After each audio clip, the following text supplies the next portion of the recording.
The family of the youngest victim of a triple murder is plagued by unanswered questions that they say make no sense in the killing of their teenage son 2 years ago. KB Reidenbach was a high school freshman from Franklin Township when he was found shot and killed along with two men in a van parked in a Northside Indy neighborhood a little over 2 years ago. In tonight's Indy Unsolved, Fox 59's Russ McQuaid returns to the scene of that crime and probes a murder mystery that defies explanation.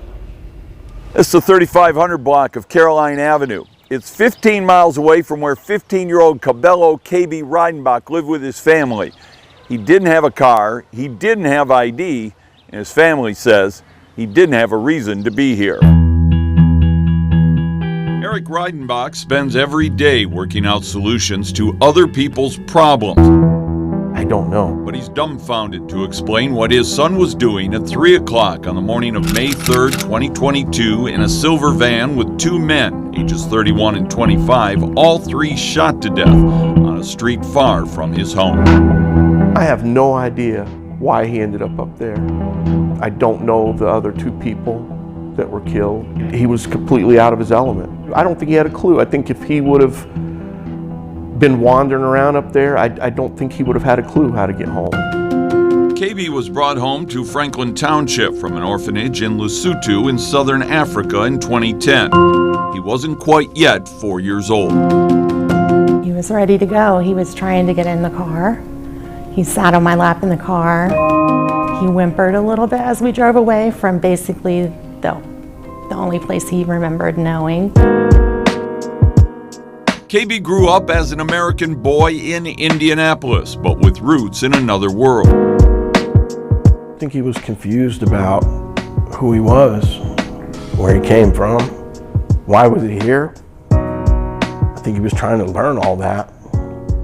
Where he fit in.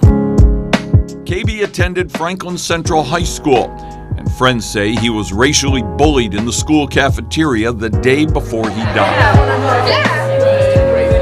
The last day he was at school, we were told after he was killed, one of his friends told us that there was some guys in the cafeteria that were throwing food at him and making racial slurs towards him.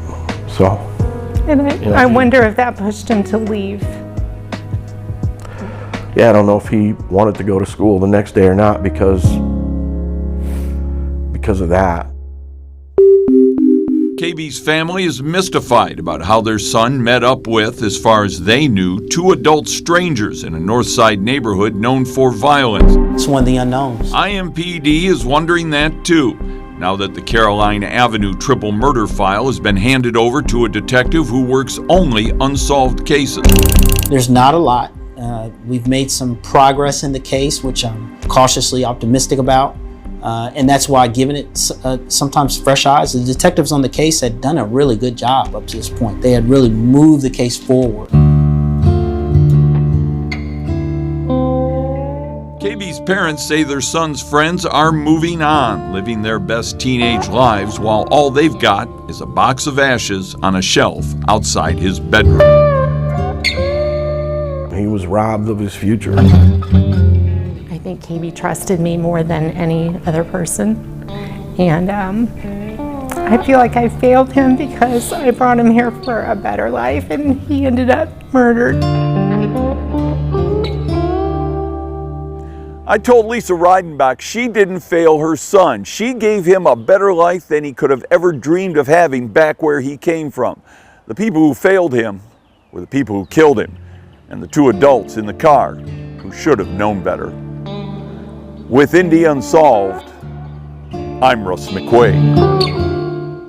If you have any information into the triple murder that took the lives of KB Reidenbach and the two men on North Carolina Avenue in May of 2022, you're asked to call Crime Stoppers. That number is always 317-262-TIPS. Your clue could be worth a $1,000 reward.